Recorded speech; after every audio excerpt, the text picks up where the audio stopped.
You mentioned the indigenous language of was it the Aztecs or the Mayans? Both of them. Both of them.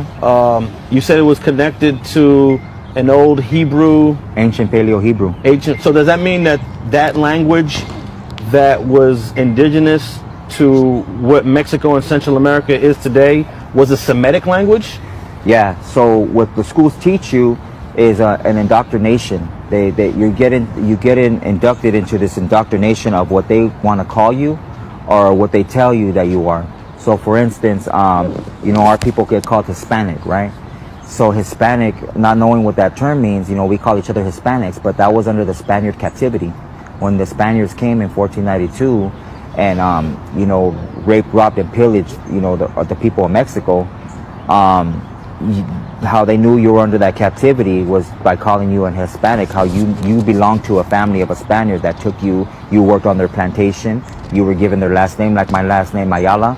That comes from whatever captivity my family got taken into, and maybe we have to work on fields, whether it was picking, tobacco or whatever that family had us doing. That's what we did. Now Latino is different. Latino is under the Grecian captivity. That's if you were Latino, or how they differentiated the both of them is Latino actually meant that your bloodline dated back to a Grecian or a Greek, and people that are from down south, Guatemala, El Salvador, just South America, they're not Latino. Their dads aren't Greek. We're still of this brown race. Like they call, black people or African Americans that are here now Africans, and they're not from Africa.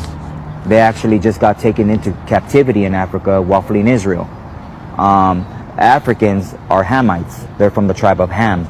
So they're just a different people, and that's why people in Africa don't accept the blacks that are here, the so-called blacks that are here in America, because they say those aren't our people, And history, they won't teach you.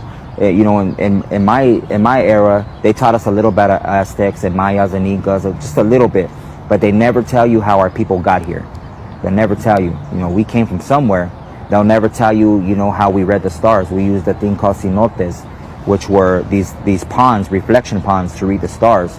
While Columbus was looking up at the stars, trying to read them, trying to find these holy people that had a blessed land that was promised to them, full of riches and rich soil and all this and that, he was looking up at the stars, and he didn't know how to use geometry using the reflection ponds, and that's how we got here. Our real name is not Aztec, it's Issachar. That's our real name. They gave us the name Aztec because it means people of time, because we kept time and numbers, and so that's where that came from.